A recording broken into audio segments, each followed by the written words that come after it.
Guys, welcome back to our channel Madhu Shravan. So సురేంద్రపురిలో part 1 vlog అయితే చూసారు కదా, మీకు చాలా బాగా నచ్చిందని అనుకుంటున్నాను. ఇది వచ్చేసి పార్ట్ 2 అన్నమాట. అందులో కొన్ని లోకాలు చూపించాను, ఇంద్రలోకం కానీ నాగలోకం, ఇంకా సంథింగ్ పాతాళ లోకం అట్లాంటివి చూపించాను కదా. ఇప్పుడు ఇందులో యమలోకం వస్తుంది, స్వర్గం, కైలాసం, ఇలా చాలా ఉంటాయి అన్నమాట. ఎంత బాగుంటుందంటే ఇందులో పద్మ వ్యూహం ఇవన్నీ షేర్ చేస్తాను మీకు. సో వీడియో అయితే స్కిప్ చేయకుండా చూడండి కంటిన్యూగా.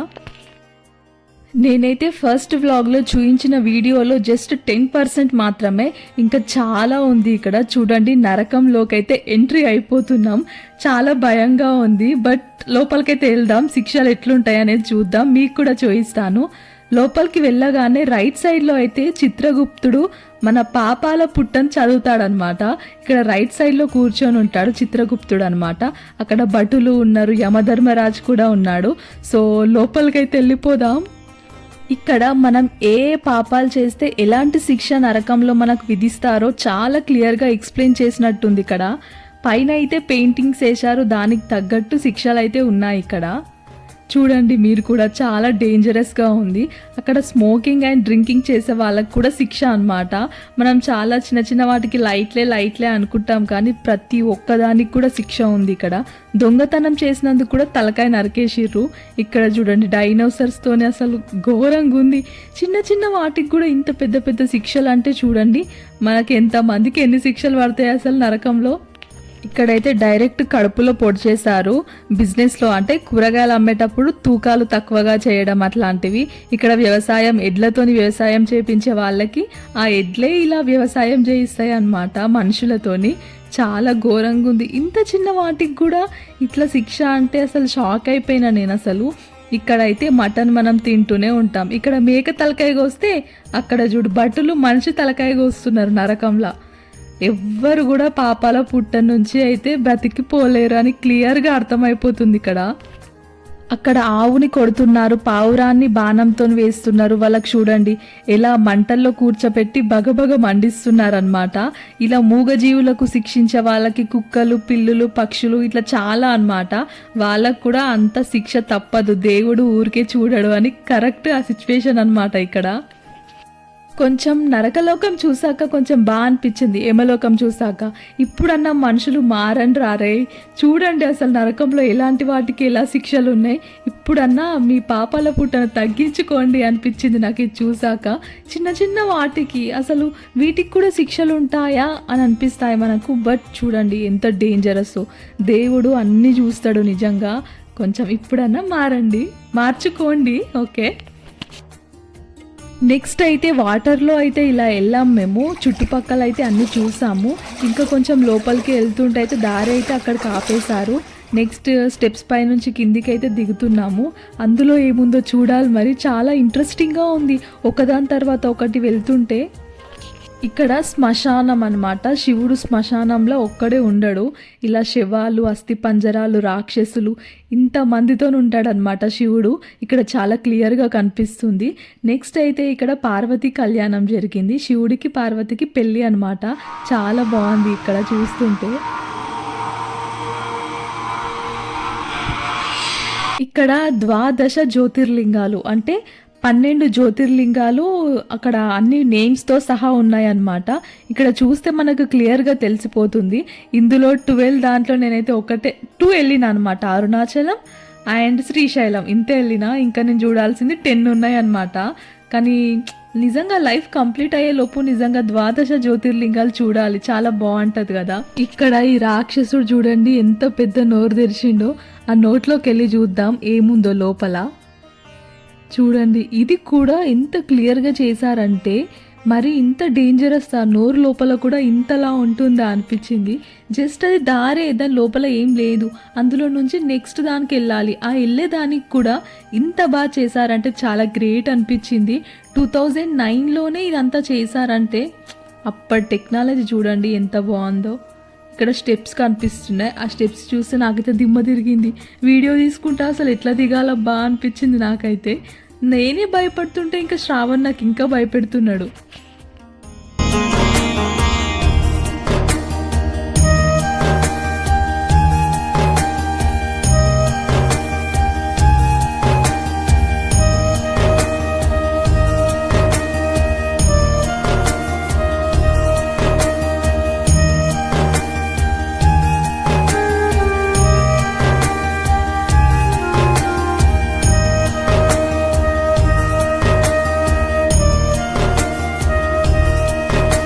ఇక్కడికి చాలా మంది విజిటర్స్ యాత్రికులు వస్తుంటారు కాబట్టి వాళ్ళకు ఫుడ్ కోర్ట్ కూడా అవైలబుల్గా ఉంది. క్యాంటీన్స్ కూడా చాలా ఉన్నాయన్నమాట.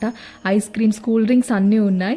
ఇక్కడ మాకన్నా ముందు వచ్చిన వాళ్ళు కొంచెం గ్యాంగ్ అనమాట వీళ్ళైతే ఫుల్ ఫన్నీ చేస్తున్నారు అసలు అక్కడ యానిమల్స్ మీద కూర్చొని. నెక్స్ట్ అయితే ఇది కైలాసం ప్లేస్ అనమాట. లోపలికి వెళ్ళిపోదాం. ఇక్కడ శివుడిది స్టాచ్యూ ఉంది పెద్దగా. తర్వాత స్టెప్స్ ఎక్కి పైకి వెళ్తే అందులో ఏదైనా ఉంటుందేమో అనుకున్నాం. బట్ మొత్తం పైకి వెళ్ళి చూసేసరికి అక్కడ ఏం లేదు. అసలు ఇక్కడ ఏముందని చెప్పి ఇక్కడ రూట్ పెట్టారు అని అనిపించింది. సడన్గా రైట్ సైడ్ తిరిగి చూస్తే మైండ్ బ్లోయింగ్. అసలు ఎంత బాగుంది అసలు ఈ వ్యూ అంతా చూడ్డానికి అనమాట. ఆ స్టెప్స్ ఆ పైకి వెళ్ళి ఇదంతా చూడాలి. ఇదంతా మొత్తం 20 ఎకరాలంట, 20 ఎకరాలు ఉందంట, ఎకరాలు ఉందంట. కానీ చాలా బాగుంది అసలు. చేసిన వాళ్ళు ఎవరో కానీ నిజంగా గ్రేట్ అసలు.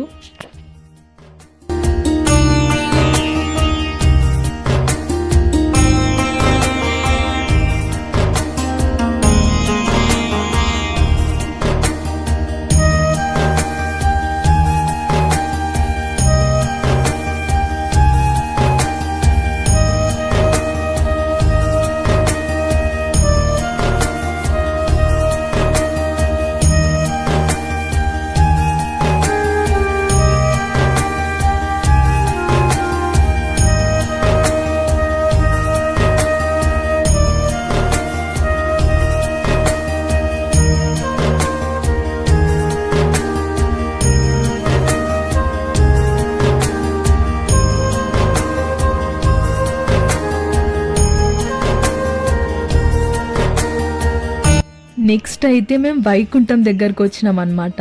ఇక్కడ దీని ముందు అయితే ఇట్లా బంగారు బల్లి అని చూయించారు. దీని నుంచి యూటర్న్ తీసుకున్నాక అక్కడ వైకుంఠం కనిపించింది. స్టెప్ బై స్టెప్ లోపలికి వెళ్తూ ఉండాలన్నమాట. విష్ణుమూర్తులు అంటే విష్ణు అవతారాలు ఎన్ని ఉన్నాయో అట్లా అన్ని అవతారాలు ఉన్నాయన్నమాట. అక్కడ ఒక్కొక్కటి ఇలా దాటుతూ వెళ్తుంటే నిజంగా వైకుంఠంలోకే వెళ్తున్నట్టు అనిపించింది అసలు. పక్కకు అన్ని విష్ణు అవతారాలు ఉన్నాయి. చాలా బాగుంది. ఎంత బాగుందంటే పక్క విజిట్ చేయాలి. ఈ వైకుంఠం కోసమన్నా ఖచ్చితంగా వెళ్ళాలనిపిస్తుంది సురేంద్రపురికి.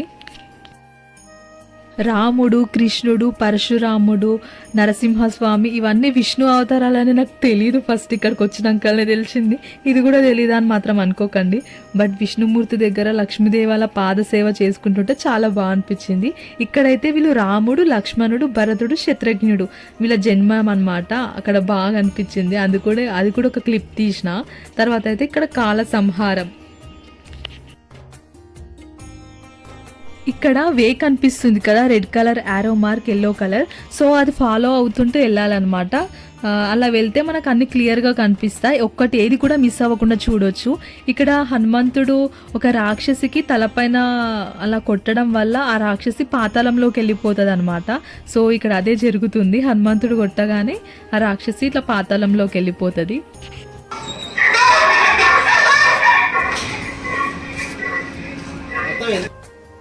ఇంత పెద్ద తోక మీద హనుమంతుడు కూర్చున్నాడు. అది ఎవరిదో కాదు, హనుమంతుడిది తోక. ఇందులో లోపలికి వెళ్తే మాత్రం పాతాళ లోకం అంట. అలా బెండ్ అయి వెళ్ళాలి. సో కొంచెం భయమే అనిపించింది, కానీ అంత డేంజరస్ ఏం లేదు అక్కడ, జస్ట్ నార్మలే. ఓ మై గాడ్, పాతాళ లోకం ఇంత డేంజరస్.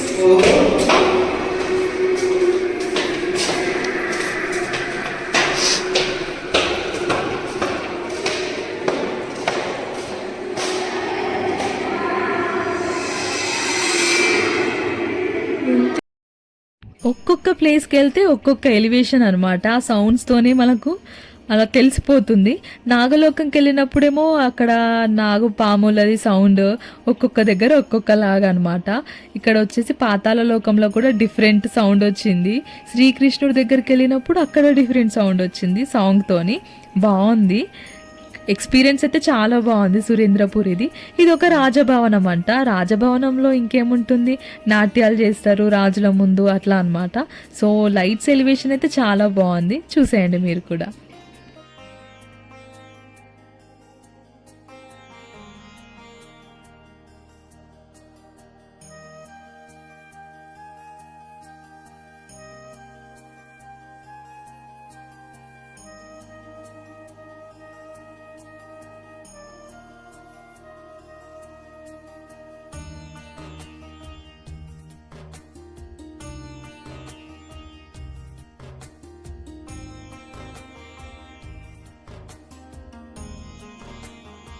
ఇక్కడ వచ్చేసి ఇది అందరికీ మీకు ఆల్రెడీ తెలిసే ఉంటుంది.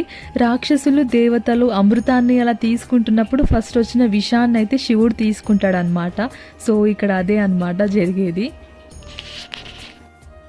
ఇక్కడ విష్ణుమూర్తి మోహిని అవతారంలో వస్తాడనమాట. ఇలా మోహినికి శివుడికి జన్మించిన బిడ్డే అయ్యప్ప స్వామి అన్నమాట. ఇది కూడా ఇక్కడ క్లియర్గా ఉంది. ఇక్కడ నుంచి అయితే యాదగిరిగుట్ట లైటింగ్స్ అయితే చాలా బాగా కనిపిస్తున్నాయి.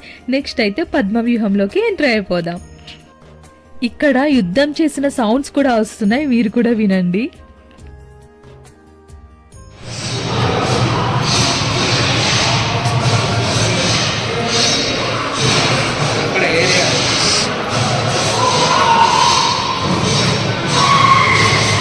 చూసారా సౌండ్స్ ఎలా ఉన్నాయి, నిజంగా యుద్ధం చేస్తున్నట్టే వస్తున్నాయి అన్నమాట. ఇక్కడ పడి ఉన్న శవాలను చూస్తున్నట్టే ఉంది వీళ్ళని చూస్తుంటే. ఆ సైనికుల వీరమరణం నిజంగా వామ్మో అనిపించింది. ఒకరికి తలకాయలు లేవు, చేతులు లేవు, ఎక్కడెక్కడో నరికేసుకొని పడి ఉన్నారు వీళ్ళందరూ. వీళ్ళ ఫేస్లో కూడా చాలా డిఫరెన్స్ ఉంది. ఒకరి ఫేస్ ఇంకొకలాగా లేదనమాట. ఇవన్నీ శిల్పాలే కదా, సేమ్ ఉండాలి కదా, అలా లేదు తెలుసా. షాక్ అనిపించింది. ఒక స్తంభం లాగా ఉన్న దానికి కూడా శివలింగం చేసేసిర్రు పెయింటింగ్ తోటి. ఏంటో ఏమో నిజంగా గ్రేటే అసలు.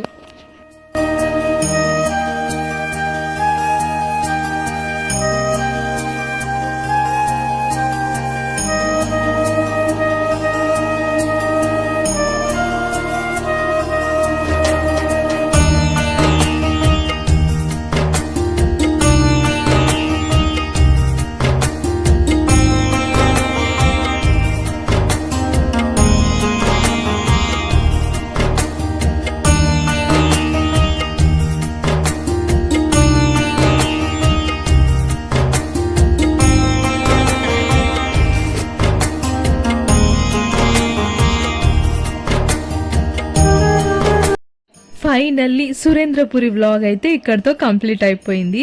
ఇక్కడ కనిపిస్తున్నాడు కదా కుంద సత్యనారాయణ, ఈయననే అన్నమాట స్థాపించింది ఇదంతా. కానీ చాలా బాగుంది కదా. ఇక్కడ ఆంజనేయ స్వామి చేతిలో నుంచి లడ్డు వస్తుంది అనమాట. మనం 20 రూపీస్ పే చేయాలి. సో ఫైనల్గా ఇక్కడితో ఈ వ్లాగ్ అయితే కంప్లీట్ అయిపోయింది అనమాట. సో నెక్స్ట్ వీడియోలో మళ్ళీ కలుద్దాం. మేమే లాస్ట్ అనమాట ఇక్కడ సురేంద్రపురిలో నుంచి బయటకు ఎగ్జిట్ అవ్వడం. అప్పటికి 7 అవుతుంది. 5 o'clock నుంచి 7 వరకు చూసాం మేము. సో మీరు కూడా అలా టైం చూసుకొని వస్తే కరెక్ట్ మంచిగా ఎక్స్ప్లోర్ చేయవచ్చు, మొత్తం ప్రతి ఒక్క విషయాన్ని తెలుసుకోవచ్చు. సో ఇక్కడతో ఈ వీడియో అయితే అయిపోయింది. నెక్స్ట్ మరో ఇంట్రెస్టింగ్ వీడియోతో మీ ముందుకైతే వస్తాను. సో ఈ వీడియో నచ్చితే లైక్ చేయండి, షేర్ చేయండి, సబ్స్క్రైబ్ చేయండి. వావ్, ఎంత బాగుంది తెలుసా సురేంద్రపురి అయితే, మైండ్ బ్లోయింగ్ అసలు. Thanks for watching.